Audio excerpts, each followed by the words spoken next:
અમેરિકામાં green card ધારકો માટે એક મહત્વપૂર્ણ અને ચિંતાજનક મુદ્દો ફરી ચર્ચામાં આવ્યો છે. ઘણા લોકો એવું માને છે કે એકવાર ગ્રીન કાર્ડ મળી જાય અને વર્ષો સુધી અમેરિકામાં રહેવામાં કોઈ મુશ્કેલી ન આવે તો પછી અમેરિકન સિટીઝનશીપ મેળવવી માત્ર એક ઔપચારિક પ્રક્રિયા છે.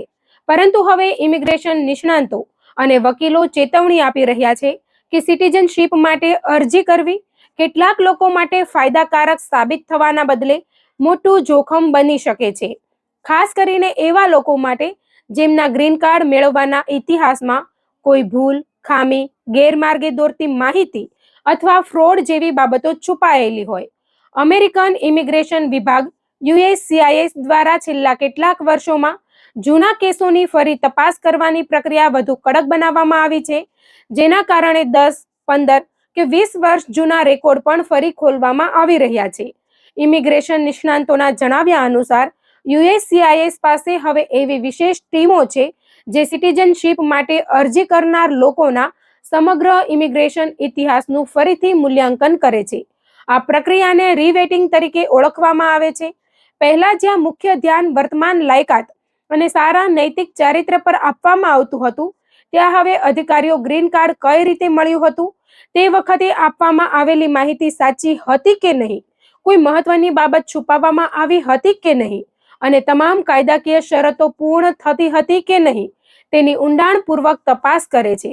જો આ તપાસ દરમિયાન કોઈ ગંભીર વિસંગતતા મળી આવે તો માત્ર સિટીઝનશીપ અરજી નકારી કાઢવામાં આવતી નથી, પરંતુ વ્યક્તિનું વર્તમાન ગ્રીન કાર્ડ પણ જોખમમાં આવી શકે છે.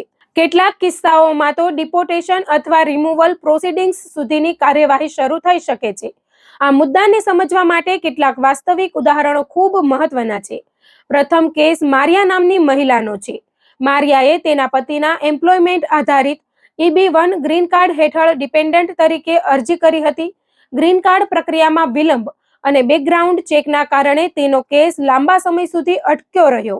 દરમિયાનમાં તેના અને તેના પતિ વચ્ચે કાનૂની રીતે ડિવોર્સ થઈ ગયા. જો કે ગ્રીન કાર્ડની મંજૂરી થોડા સમય પછી મળી ગઈ.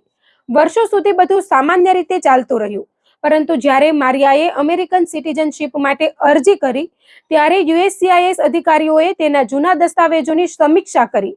તપાસમાં બહાર આવ્યું કે ગ્રીન કાર્ડ મંજૂર થયું ત્યારે તે કાયદાકીય રીતે પરિણીત નહોતી, એટલે કે જે આધાર પર તેને ગ્રીન કાર્ડ મળ્યું હતું તે આધાર મંજૂરી સમયે અસ્તિત્વમાં નહોતો. પરિણામે સિટીઝનશીપનો માર્ગ તો અટકી જ ગયો, પરંતુ ગ્રીન કાર્ડની કાયદેસરતા પણ પ્રશ્ન ચિહ્ન હેઠળ આવી ગઈ. બીજો કેસ મિસ્ટર અહેમદનો છે, જે વધુ ચોંકાવનારો માનવામાં આવે છે. આશરે 22 વર્ષ પહેલા તેમણે લગ્ન આધારિત ગ્રીન કાર્ડ માટે અરજી કરી હતી. તે અરજી પૂરતા પુરાવા ન હોવાના કારણે નકારી કાઢવામાં આવી હતી, પરંતુ તે સમયે તેમના પર સત્તાવાર રીતે ફ્રોડનો આરોપ મૂકવામાં આવ્યો નહોતો. ત્યારબાદ જીવન આગળ વધ્યું. તેમણે બીજા લગ્ન કર્યા, પરિવાર બનાવ્યો, 4 બાળકો થયા અને કાયદેસર રીતે ગ્રીન કાર્ડ પણ મેળવી લીધું. લાંબા સમય સુધી કોઈ મુશ્કેલી ન આવી, પરંતુ જ્યારે તેમણે અમેરિકન સિટીઝનશીપ માટે અરજી કરી ત્યારે અધિકારીઓએ 2 દાયકાથી પણ જૂનો રેકોર્ડ બહાર કાઢ્યો. જૂના લગ્ન સંબંધિત દસ્તાવેજો અને ઇન્ટરવ્યૂ નોંધોનું વિશ્લેષણ કરીને અધિકારીઓએ શંકા વ્યક્ત કરી કે પહેલો લગ્ન સંબંધ કદાચ માત્ર ઇમિગ્રેશન લાભ મેળવવા માટે કરવામાં આવ્યો હતો. આ આધારે તેમને નોટિસ આપવામાં આવી અને તેમના વર્તમાન ગ્રીન કાર્ડની માન્યતા પણ પડકારવામાં આવી. આ ઘટનાએ ઘણા ગ્રીન કાર્ડ ધારકોને ચિંતિત કર્યા છે, કારણ કે તે દર્શાવે છે કે જૂના અને ભૂલાઈ ગયેલા કેસો પણ ફરી સામે આવી શકે છે. ત્રીજો કેસ રોજગાર આધારિત ગ્રીન કાર્ડ સાથે જોડાયેલો છે.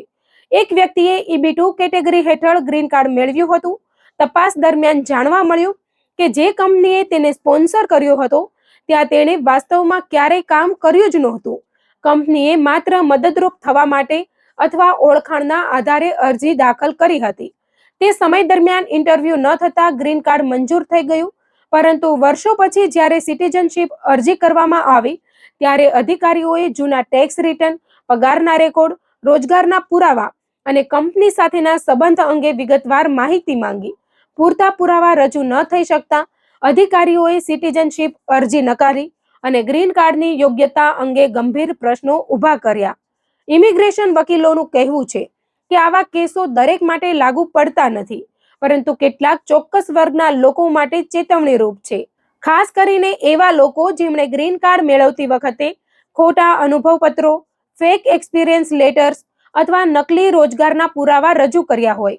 ઘણા દેશોમાંથી આવતા અરજદારો માટે ખોટા અનુભવપત્રોનો ઉપયોગ કરીને પોઈન્ટ્સ અથવા લાયકાત વધારવાના કિસ્સાઓ અગાઉ નોંધાયા છે. જો આવા દસ્તાવેજો વર્ષો પછી પણ શોધી કાઢવામાં આવે તો તે ગંભીર પરિણામો લાવી શકે છે. તે જ રીતે લગ્ન આધારિત ગ્રીન કાર્ડ મેળવનારાઓએ પણ સાવચેત રહેવાની જરૂર છે. જો લગ્ન સંબંધિત માહિતીમાં કોઈ ગેરસમજ, છુપાવેલી હકીકત અથવા વિસંગતતા રહી ગઈ હોય તો સિટીઝનશીપ અરજી દરમિયાન તે બહાર આવી શકે છે. મંજૂરી પહેલા ડિવોર્સ થઈ જવા, અલગ રહેતા હોવા છતાં તે માહિતી ન આપવી અથવા સંબંધની વાસ્તવિક સ્થિતિ અંગે ખોટી વિગતો આપવી જેવા મુદ્દાઓ જોખમ ઊભું કરી શકે છે. રોજગાર આધારિત ગ્રીન કાર્ડ મેળવનારાઓએ માટે પણ સમાન જોખમો છે. જો ગ્રીન કાર્ડ માટે સ્પોન્સર કરનાર કંપનીમાં કામ કરવાની વાસ્તવિક મનસા ન હતી, જો નોકરી મંજૂરી પહેલા જ સમાપ્ત થઈ ગઈ હતી અથવા જો કંપની માત્ર કાગળ પર જ અસ્તિત્વ ધરાવતી હતી તો તે બાબતોની તપાસ થઈ શકે છે. EB-5 ઇન્વેસ્ટમેન્ટ કેટેગરી હેઠળ ગ્રીન કાર્ડ મેળવનારાઓ માટે પણ સમાન સ્થિતિ હોઈ શકે છે. જો રોકાણ પ્રોજેક્ટ બંધ થઈ ગયો હોય અથવા જરૂરી શરતો પૂર્ણ ન થઈ હોય અને તે બાબત અધિકારીઓને જણાવવામાં આવી ન હોય તો પ્રશ્નો ઊભા થઈ શકે છે. ટ્રાવેલ હિસ્ટ્રી પણ એક મહત્વપૂર્ણ મુદ્દો બની શકે છે. કેટલાક લોકો ગ્રીન કાર્ડ હોવા છતાં લાંબા સમય સુધી અમેરિકાની બહાર રહે છે. જો તેઓએ જરૂરી પરવાનગીઓ લીધી ન હોય અથવા તેમની ગેરહાજરી અમેરિકામાં કાયમી નિવાસની શરતો સાથે સુસંગત ન હોય તો સિટીઝનશીપ અરજી વખતે આ મુદ્દા ફરીથી સામે આવી શકે છે. ટેક્સ ફાઇલિંગમાં ગેરરીતિઓ, નાણાકીય ફ્રોડ અથવા દસ્તાવેજી ગેરરીતિઓ પણ અધિકારીઓના ધ્યાનમાં આવી શકે છે. તો પછી આવા સંજોગોમાં શું કરવું? ઇમિગ્રેશન નિષ્ણાંતો કહે છે કે સિટીઝનશીપ માટે અરજી કરતા પહેલા પોતાનો સમગ્ર ઇમિગ્રેશન ઇતિહાસ સારી રીતે ચકાસવો જોઈએ. સૌથી પ્રથમ પગલું એક અનુભવી ઇમિગ્રેશન એટર્નીની સલાહ લેવાનું છે. ઘણા લોકો માને છે કે તેમનો કેસ સરળ છે, પરંતુ વકીલ જૂના દસ્તાવેજોમાંથી સંભવિત જોખમો ઓળખી શકે છે. બીજું મહત્વનું પગલું છે જૂના રેકોર્ડનું ઓડિટ કરવું. વર્ષો જૂના દસ્તાવેજો, અરજી ફોર્મ, ઇન્ટરવ્યુ નોંધો, ટેક્સ રિટર્ન અને અન્ય પુરાવાઓ એકત્રિત કરવા જોઈએ. જો પોતાના પાસે દસ્તાવેજો ઉપલબ્ધ ન હોય તો FOIA એટલે કે ફ્રીડમ ઓફ ઇન્ફોર્મેશન એક્ટ દ્વારા USCIS પાસેથી પોતાની સંપૂર્ણ ઇમિગ્રેશન ફાઇલ મંગાવી શકાય છે. આ પ્રક્રિયા દ્વારા ઘણી વખત એવી વિગતો બહાર આવે છે જે અરજદારને યાદ પણ ન હોય. ત્રીજું પગલું છે સંભવિત સમસ્યાઓને અગાઉથી ઓળખીને તેનું નિરાકરણ લાવવું. જો કોઈ રેડ ફ્લેગ દેખાય તો સીધી અરજી કરવાની જગ્યાએ વકીલ સાથે ચર્ચા કરીને યોગ્ય કાનૂની વિકલ્પો શોધવા જોઈએ. કેટલીક પરિસ્થિતિઓમાં વેવર અથવા પૂરક દસ્તાવેજો દ્વારા સમસ્યાનો ઉકેલ શક્ય બની શકે છે. ચોથું મહત્વનું પાસું છે સારા નૈતિક ચારિત્ર્યના પુરાવા રજૂ કરવાનું. જો ભૂતકાળમાં કોઈ ભૂલ થઈ હોય પરંતુ ત્યારબાદ વ્યક્તિએ કાયદાનું પાલન કર્યું હોય, ટેક્સ નિયમિત ભર્યા હોય અને સમાજમાં સકારાત્મક યોગદાન આપ્યું હોય તો તે બાબતોના મજબૂત પુરાવા મદદરૂપ બની શકે છે. પાંચમું સૂચન સમય સાથે જોડાયેલું છે. જો કોઈ નાનો ગુનો, નાણાકીય ગડબડ અથવા મોરલ કેરેક્ટરને અસર કરતી ઘટના તાજેતરમાં બની હોય તો નિષ્ણાંતો ઓછામાં ઓછા 5 વર્ષ રાહ જોવાની સલાહ આપે છે. ગંભીર કિસ્સાઓમાં વધુ સમય રાહ જોવો પણ યોગ્ય હોઈ શકે છે. જો કે આ તમામ ચર્ચા વચ્ચે એક મહત્વપૂર્ણ બાબત યાદ રાખવી જરૂરી છે. ઇમિગ્રેશન વકીલ જેકબ સહિત અનેક નિષ્ણાંતો સ્પષ્ટ કરે છે કે મોટાભાગના ગ્રીન કાર્ડ ધારકો માટે ગભરાવાની કોઈ જરૂર નથી.